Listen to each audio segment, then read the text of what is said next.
Hi friends, ಎಲ್ಲರೂ ನನಗೆ ಸುಮಾರು ಸಮಯ ಕೇಳಿದ್ರಿ, ಒಂದು ಜುಮ್ಕಿಯನ್ನು ನೀನು ಸುಮಾರು ಥರ ಹಾಕ್ತೀಯಲ್ಲ ಹೇಗೆ ಅಂತ, ಗೋಲ್ಡಲ್ಲಿ ಇದು ಹೇಗೆ ಸಾಧ್ಯ ಅಂತ ಕೇಳ್ತಿದ್ರಿ. ಅದಕ್ಕೆ ಇವತ್ತು ಉತ್ತರ ಕೊಡ್ತಾ ಇದ್ದೀನಿ. ಅದ್ರ ಜೊತೆಲಿ ತುಂಬ ಜನಕ್ಕೆ ಹೆಲ್ಪ್ಫುಲ್ಲು ಆಗುತ್ತೆ ಅಂತಲೂ ನಿರೀಕ್ಷೆಯಲ್ಲಿದ್ದೀನಿ. ಏಕೆಂದರೆ ಈಗಿನ ಗೋಲ್ಡ್ ರೇಟಲ್ಲಿ ನಾವು ಗೋಲ್ಡಲ್ಲಿ ಮ್ಯಾಚ್ ಮಾಡ್ಕೊಳ್ಳೋದು ಅಂತಂದರೆ ಎಷ್ಟು ಕಷ್ಟ. ಅದರಲ್ಲೂ ತುಂಬ ಅಟ್ರ್ಯಾಕ್ಟಿವ್ ಆಗಿ ಎಲ್ಲರಿಗೂ ಚೆಂದ ಕಾಣೋ ಥರ ಡಿಸೈನಲ್ಲಿ ಮಾಡ್ಕೊಳ್ಳೋದು ಅಂದರೆ ಅದು ಇನ್ನೂ ಕಷ್ಟ. ನೋಡಿ, ಈ ಜುಮ್ಕಿನ ಸುಮಾರು ಜನ ಕೇಳ್ತಿದ್ರಿ, ಯಾವ ರೀತಿ ನೀನು ಮ್ಯಾಚ್ ಮಾಡ್ಕೊಳ್ತೀಯಾ ಅಂತೇಳಿ. ಈಗ ಗ್ರೀನ್ ಕಲರ್ ಇದೆಯಾ, ಇಲ್ಲಿ ನೋಡಿ, ಬ್ಲ್ಯಾಕ್, ಬ್ಲೂ, ಯೆಲ್ಲೋ, ರೆಡ್, ಆಮೇಲೆ ಮರೂನ್ ಕಲರು, ಈ ಥರ ಎಷ್ಟು ಕಲರ್ ಆದರೂ ನಾನು ಚೇಂಜ್ ಮಾಡ್ಕೊಬಲ್ಲೆ.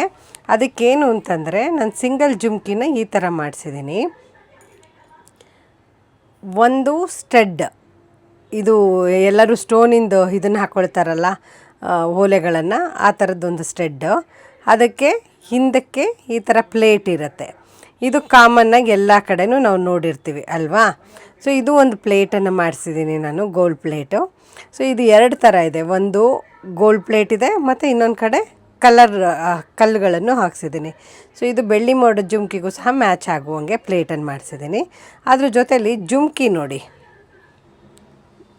ವಿಶೇಷವಾಗಿ ಈ ಥರ ಮಾಡಿಸಿದ್ದೀನಿ ನಾನು ಜುಮ್ಕಿನ. ಸೊ ಇದು ಏನು ಖಾಲಿ ಜಾಗ ಇದೆಯಲ್ಲ, ಆ ಖಾಲಿ ಜಾಗಕ್ಕೆ ಬೀಡ್ಸ್ ಹಾಕೋದೆ ಟ್ರಿಕ್ಸ್ ಇದರಲ್ಲಿ.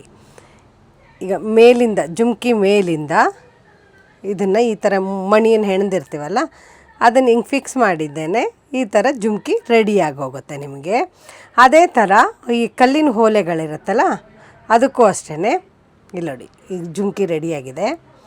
ಅದೇ ಥರ ಕಲ್ಲಿನ ಓಲೆಗೆ, ಸ್ಟಡ್ಡಿಗೆ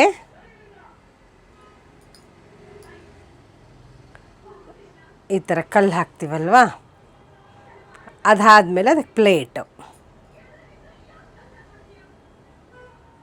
ಇದು ಕಾಮನಾಗಿ ಎಲ್ಲರೂ ನೋಡಿರ್ತೀರಿ. ಸೊ ಇದಕ್ಕೇ ಈ ಜುಮ್ಕಿಯನ್ನು ಮ್ಯಾಚ್ ಮಾಡೋದು.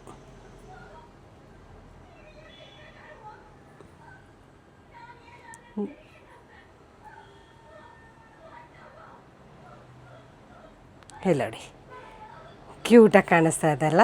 ಸೊ ನನಗೆ ಒಂದೊಂದು ಸಲ ತುಂಬ ದೊಡ್ಡ ಓಲೆ ಬೇಕು ಅನ್ನಿಸ್ದಾಗ ಅದರ ಪ್ಲೇಟ್ ನಾನಾಗಲೇ ತೋರಿಸಿದ್ನಲ್ಲ, ಅದನ್ನು ಅದರ ಹಿಂಬದಿಗೆ ಹಾಕ್ತೀನಿ.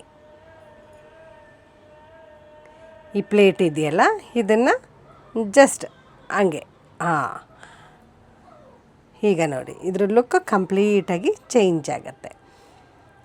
ಇದೇ ಥರ ನಾನು ಕಲರಾಗಿ ಬೇರೆ ಕಲರ್ಸ್ಗಳನ್ನು ಸಹ ಚೇಂಜ್ ಮಾಡ್ತಾ ಹೋಗ್ತೀನಿ. ನಿಮಗೂ ಸಹ ನಮ್ಮ ಗೋಲ್ಡ್ ಸ್ಮಿತ್ ಕಾಂಟ್ಯಾಕ್ಟ್ ಬೇಕಾ? ಆಗಿದ್ದಾಗ ನನಗೆ ಕಮೆಂಟ್ ಮಾಡಿ. ನೋಡಿದ್ರಲ್ಲ ಫ್ರೆಂಡ್ಸ್, ಎಷ್ಟು ವೆರೈಟಿನಲ್ಲಿ ನಾವು ಒಂದು ಜುಮ್ಕಿಯನ್ನು ಹಾಕೋಬೋದು ಅನ್ನೋದನ್ನು.